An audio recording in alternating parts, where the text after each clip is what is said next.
तो क्या हालचाल मेरे प्यारे बच्चों, आप सभी का स्वागत है आपके अपने YouTube चैनल चौक बोर्ड पे। मैं शगुन आपकी केमिस्ट्री मेंटोर आज लेके आई हूँ क्लास 11th का चैप्टर 2 स्ट्रक्चर ऑफ एटम का लेक्चर 2, जिसमें कि आज हम लोग सारे के सारे जो एक्सपेरिमेंट्स हैं, मॉडल्स हैं इस चैप्टर में उसे कवर करने वाले हैं। ठीक है बच्चों, तो चलिए लेट ना करते हुए फटाफट शुरू करते हैं। तो देखो बच्चों, मैं आपको ला चुकी हूँ उसी पेज पे जिस पेज पे सारे मॉडल्स एंड एक्सपेरिमेंट्स लिखे हुए हैं आपके जो इस चैप्टर में प्रेजेंट है। तो ये मैंने पहले लेक्चर में भी आपको बताया कि कौन कौन से मॉडल्स हमें पढ़ने हैं, कौन कौन से एक्सपेरिमेंट पढ़ने हैं। जिन्होंने नहीं देखा उनके लिए मैं ये दोबारा लाई हूँ ये पेज। ठीक है बच्चों, तो देखो जब एटम डिस्कवर कर रहे थे साइंटिस्ट लोग, तो सबसे पहले जॉन डेल्टन ने एटम पे डिस्कवरी किया, वो भी 1808 में। ओके बच्चों, फिर जॉन डेल्टन के एटम का जो डिस्कवरी था उसमें कुछ लिमिटेशंस आ गए, कुछ खामियां निकल गई। ठीक है, तो उसके लिए उसके बाद थॉमसन मॉडल आया, जो कि जे थॉमसन नाम के साइंटिस्ट ने निकाला था। इस मॉडल में उन्होंने इलेक्ट्रॉन डिस्कवर किया था। ठीक है बच्चों, जो कि एटम का क्या है, सब एटॉमिक पार्टिकल्स है। ओके बच्चों, फिर उसके बाद थॉमसन मॉडल में भी कुछ लिमिटेशंस आ गए, जिसकी वजह से वो भी फेल हो गया। तो नेक्स्ट हमारा रदरफोर्ड ने एक फॉयल एक्सपेरिमेंट परफॉर्म किया, ठीक है, 1911 में। फिर उसमें भी कुछ खामियां आ गई। फिर नील बोर नाम के साइंटिस्ट थे, उन्होंने बोहर मॉडल ऑफ एटम निकाला 1912 में। ठीक है बच्चों, फिर उसके बाद कौन सा मॉडल आया, क्वांटम मैकेनिकल एटम मॉडल। तो आज हम लोग इस लेक्चर में यही सारे मॉडल्स और एक्सपेरिमेंट्स को बहुत अच्छे तरीके से समझने वाले हैं, ताकि आपके पेपर में इस टॉपिक से कोई भी क्वेश्चन बने आप फटाफट उसे सॉल्व कर लो बच्चों। ठीक है, तो चलो हम लोग अपने सबसे पहले एटॉमिक थ्योरी पे चलते हैं, जिसको कि जॉन डेल्टन ने निकाला था। तो देखो बच्चों, ये है हमारे जॉन डेल्टन साइंटिस्ट जी, जिन्होंने डेल्टन एटॉमिक थ्योरी दिया है। ठीक है, अब वो डेल्टन एटॉमिक थ्योरी है क्या, हमें ये समझना है। इसमें जो हमारे जॉन डेल्टन साइंटिस्ट है ना, वो हमें बताते हैं कि atom is the smallest and undivisible part of a matter होता है। तो मतलब क्या है, वो ये बोलना चाह रहे हैं कि जो हमारा मैटर होता है ना, मैटर के अंदर जो एटम होता है वो सबसे स्मॉलेस्ट और अनडिविजिबल पार्ट होता है मैटर का। ठीक है, अब दूसरा उन्होंने क्या बोला, atom can never be created nor be destroyed.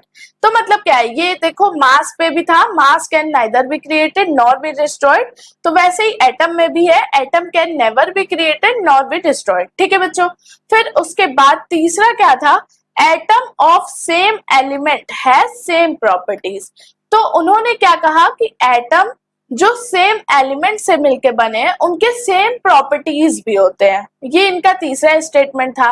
And फिर चौथा स्टेटमेंट क्या था बच्चों, atom of different element has different properties. तो मतलब उन्होंने कहा कि जो एलिमेंट्स डिफरेंट एलिमेंट से मिलके एटम बनता है उनके डिफरेंट प्रॉपर्टीज भी होते हैं। ठीक है, अब उन्होंने पांचवा क्या कहा स्टेटमेंट, ये देख लेते हैं, atom of different element can combine to form a new compound, but they always do so in a fixed ratio and in a simple ratio।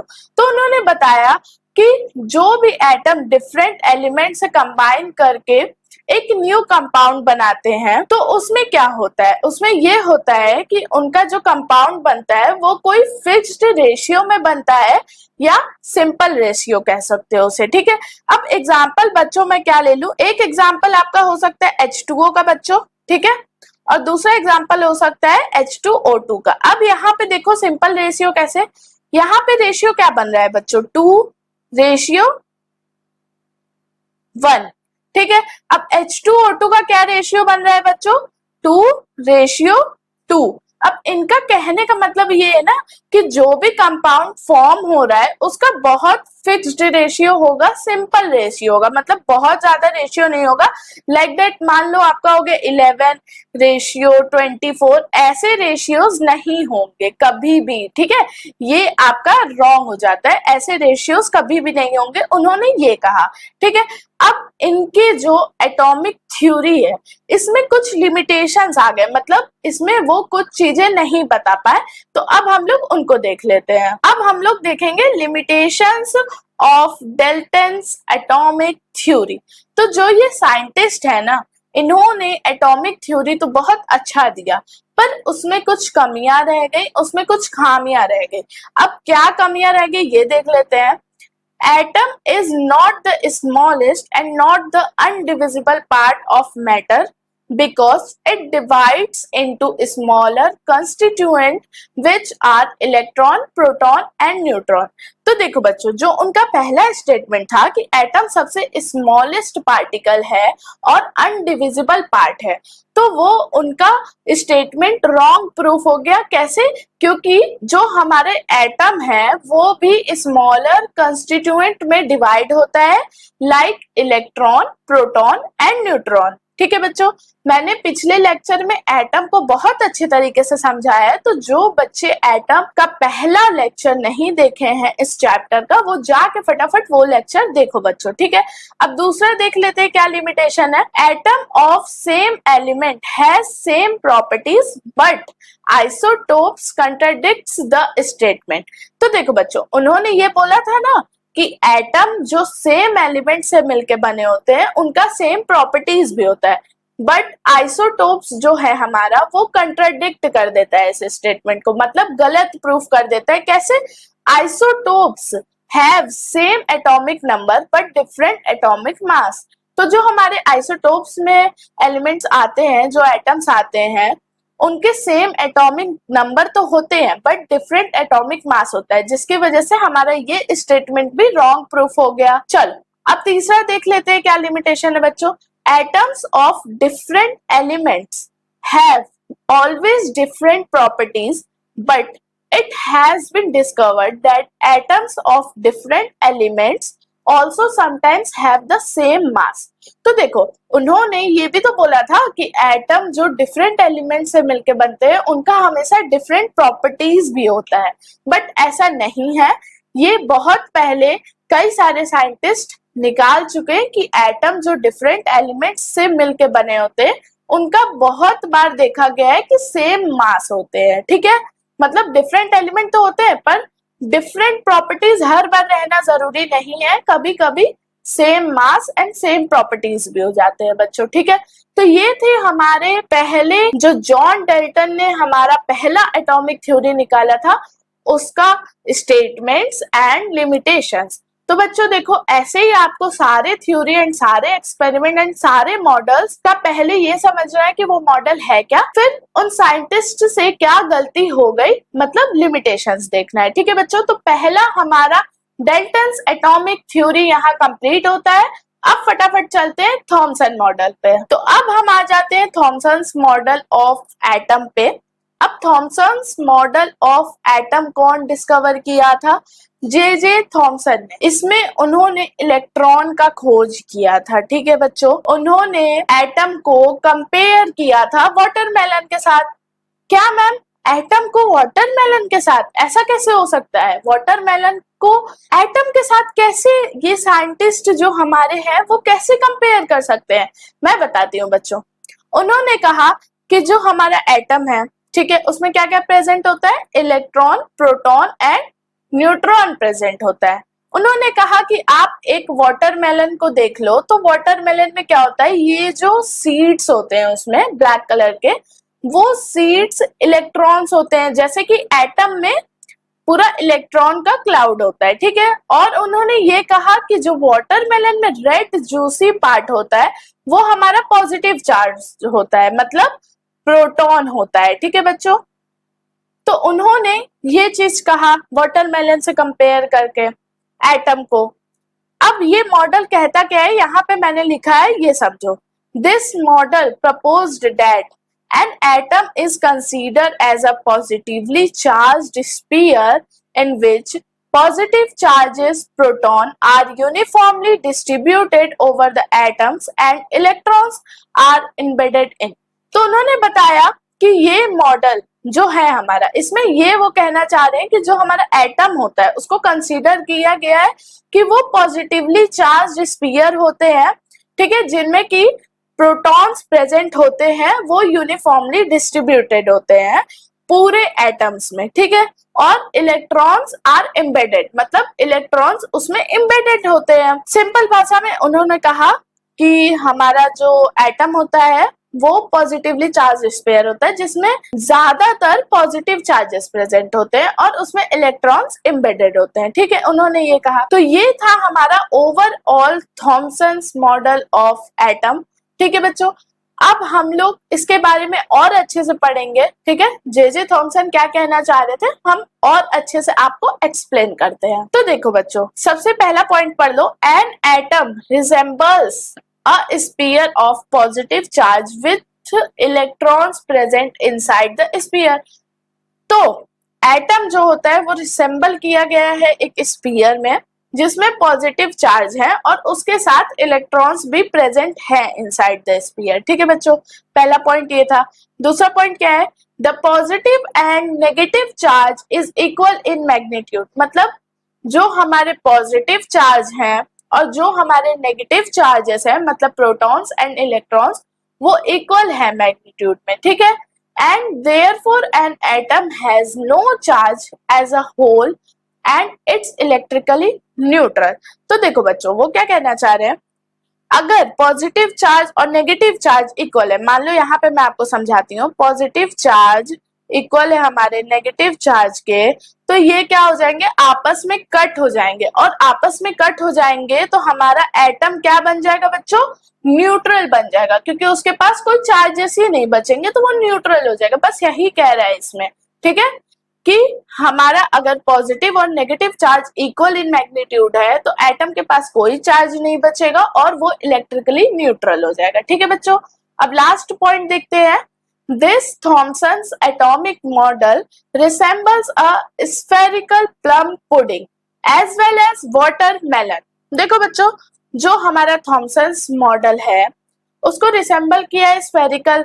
अब प्लम पुडिंग, एक हमारे पास पुडिंग आती है बच्चों, कुछ इस टाइप्स में होती है, ठीक है, उसमें बीच बीच में ऐसे ऐसे सीड्स नहीं होते, बट ऐसे मतलब उसके शेप में होता है, ठीक है, उसके ऊपर कुछ रखा रहता है, ये हमारा पुडिंग होता है, ठीक है बच्चों।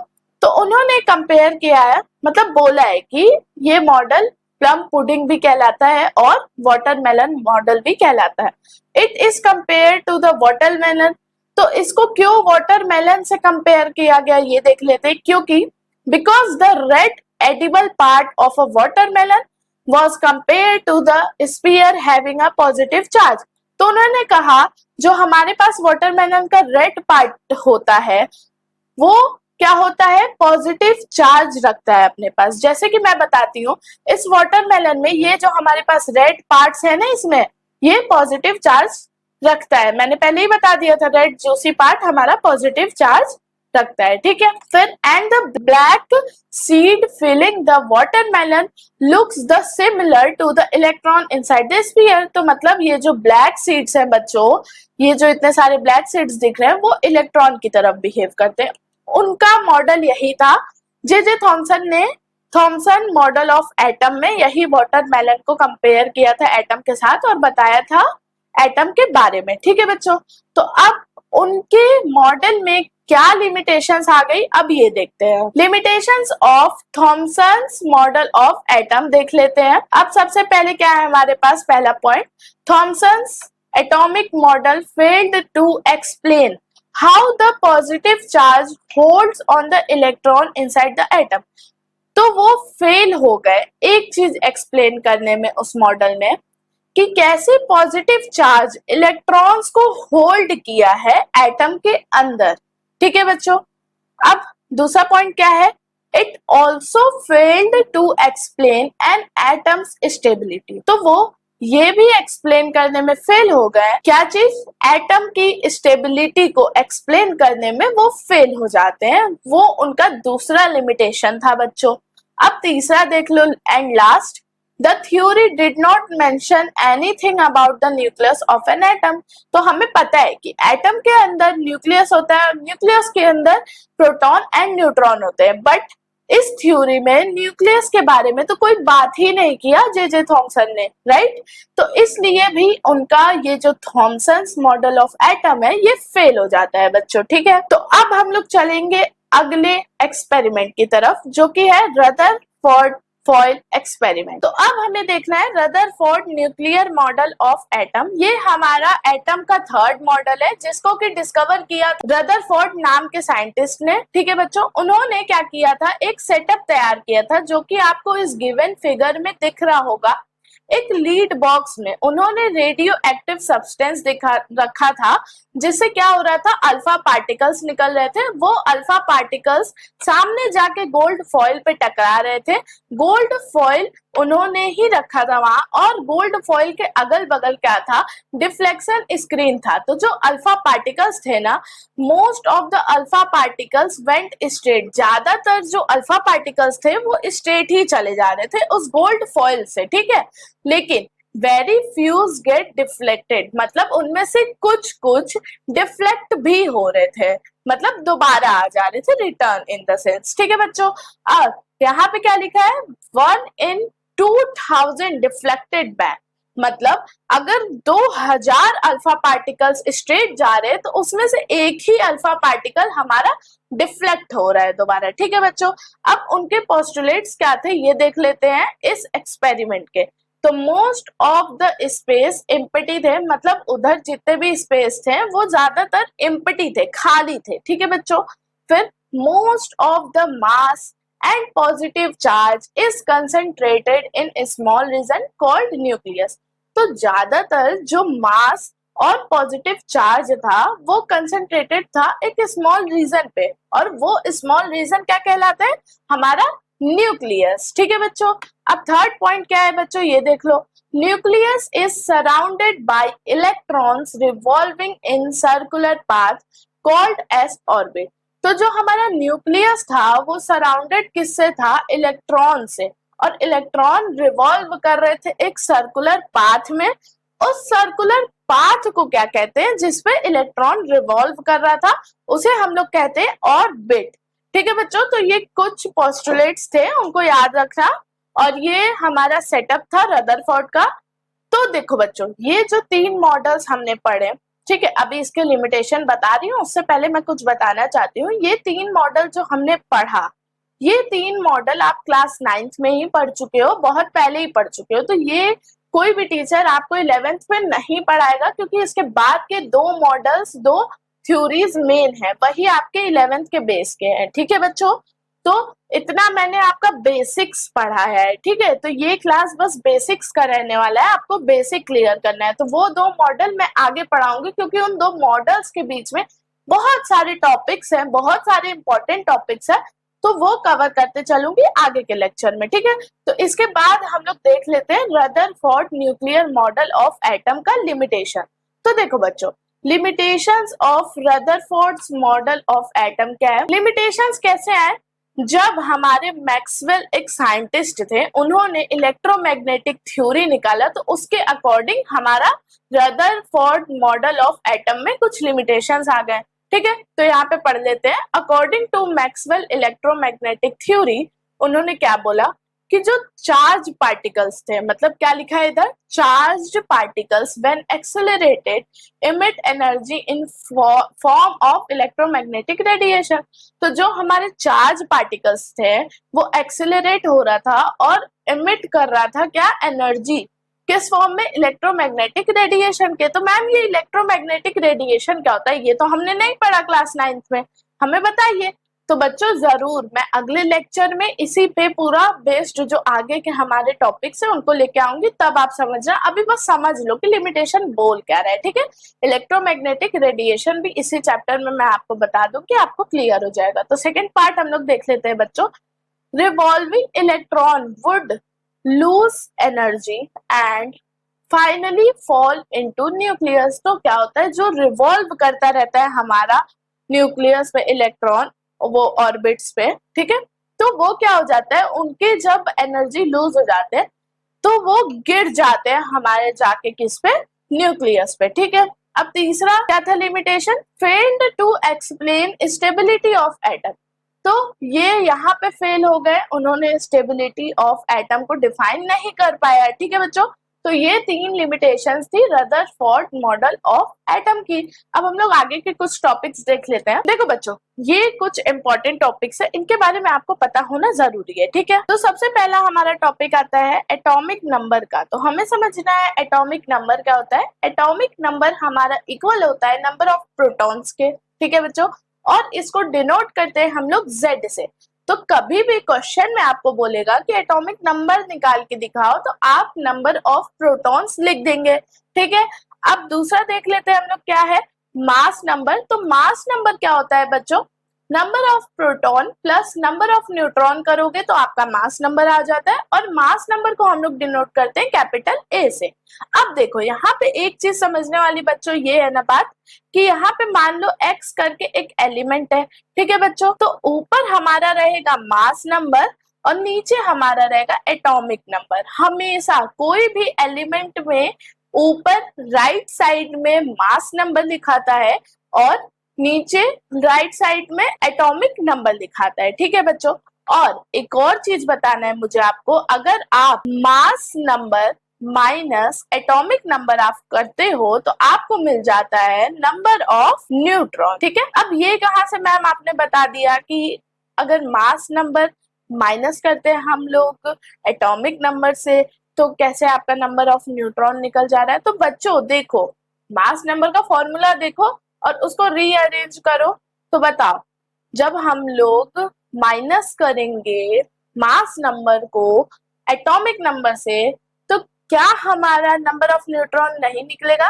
जरूर निकलेगा बच्चों। इसी फॉर्मूला को इधर उधर करके आपके बहुत सारे फॉर्मूले, मतलब बहुत सारे नहीं, 2-3 फॉर्मूले बन सकते हैं। ठीक है बच्चों, अब हम लोग को नेक्स्ट देखना है आइसोटोप्स क्या होते हैं। आइसोटोप्स वो होते हैं जिनके सेम एटॉमिक नंबर होते हैं बट क्या होता है, डिफरेंट मास नंबर होता है। अब उसके मैं कुछ यहाँ एग्जांपल लिख देती हूँ। तो देखो बच्चों, एग्जांपल्स हमारा क्या है आइसोटोप्स का, हाइड्रोजन के 3 आइसोटोप्स होते हैं, तो इसीलिए हमने हाइड्रोजन का एग्जांपल लिया। हाइड्रोजन का क्या है बच्चों, देखो सेम एटॉमिक नंबर है सब में 1 1 1 1, बट डिफरेंट क्या दे दिया है, मास नंबर हमारा सबका डिफरेंट है। पहले वाले का 1 है, दूसरे वाले का 2 है और तीसरे वाले का 3 है। ठीक है, अब देखो जो हमारा हाइड्रोजन पहला है उसका नाम है प्रोटीनियम, दूसरा है ड्यूटेरियम, तीसरा है ट्राइटियम।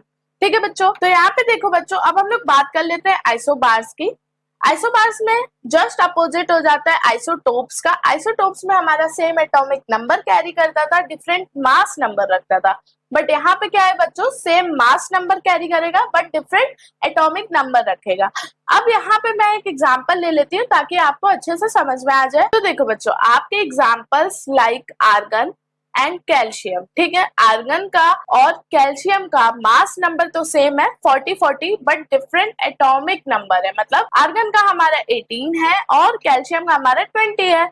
तो ये है एग्जाम्पल हमारे आइसोबार्स के। तो देखो बच्चों, आज का लेक्चर यहीं खत्म होता है। ठीक है, आगे मैं बाकी चीजें लेके आऊंगी, इस चैप्टर के इम्पोर्टेंट टॉपिक्स और भी बहुत अच्छे तरीके से मैं लेके आने वाली हूँ। आप लोग वेट करिए नेक्स्ट लेक्चर का। ठीक है, तब तक आप चैनल को सब्सक्राइब करिए, बेल आइकन को प्रेस करना बिल्कुल ना भूले और वीडियो को लाइक करे, कमेंट करे जो भी डाउट है, जो भी क्वेश्चन है, जो भी क्वेरीज है। ठीक है बच्चों, और ज्यादा से ज्यादा शेयर करें हमारे वीडियो को ताकि सारे बच्चों तक हमारा इंफॉर्मेटिव चैनल पहुंच सके। ठीक है बच्चों, तो मिलते हैं अगले लेक्चर में, तब तक के लिए टाटा बाय बाय।